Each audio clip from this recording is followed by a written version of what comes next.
Tatipudi water వస్తుంది మనకి, వస్తుంది ఎర్ర వస్తాను నీరు. మరి ఇంకా తాడని బాగోనేదిగా, తాడని కంచి బాగానేది కళలో నీళ్ళు పోయిన తేటకు కనిపిస్తాను.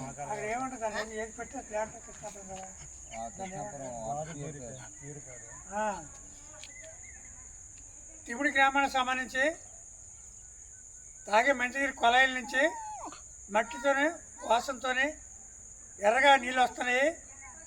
కాబట్టి తాటిపూడికి సంబంధించి కృష్ణాపురంలో ప్యూరిఫైడ్ వాటర్ ట్యాంక్ పెట్టారు.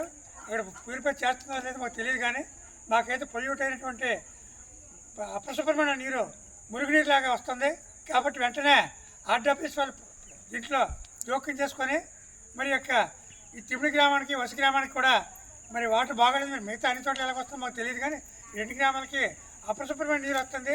ఈ నీరు తాగితే మరి ప్రజలకు రోగాలు రుచులు వస్తాయి. కాబట్టి ఇమీడియట్లీ దీని మీద తక్షణమే మరి ఈ ప్రభుత్వము అధికారులు, ఆర్డబ్ల్యూఎస్ అధికారులు, కృష్ణాపురం సంబంధించి ప్యూరిఫైడ్ సంబంధించి అక్కడ ఏదో ప్లాంట్ ఉందో ఆ ప్లాంట్ వాళ్ళు కూడా స్పందించి వెంటనే దీని మీద కలుగు చేసుకుని ఈ యొక్క మంచినీటిని శుభ్రం చేసి విడుదల చేయాలని చెప్పేసి మేము జనసేన పార్టీ తరఫున ఈ ప్రభుత్వానికి విజ్ఞప్తి చేస్తున్నాం.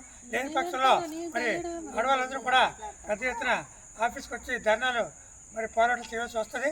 కాబట్టి ఈ హెచ్చరికను గమనించి ఈ యొక్క గ్రామీణ నీటి సరఫరా విభాగం వాళ్ళు, తాటిపూడి వాళ్ళు కూడా గమనించి దీన్ని వెంటనే ప్యూరిఫై చేసి ఇమీడియట్లీ మంచి నీరు, శుభ్రమైన నీరు అందించాలని చెప్పేసి లేని పక్షంలో మరి ఆందోళన చేపడతామని చెప్పేసి ఈ జనసేన పార్టీ తరఫున ఈ యొక్క ప్రభుత్వానికి హెచ్చరిక చేస్తున్నాం. ఇప్పుడు మీరు ఎవరు మాట్లాడుతూ మాట్లాడండి. అలాగే ఊర్లో ఇచ్చినంత సేపు కూడా ఇక్కడ రావట్లేదు వాటర్.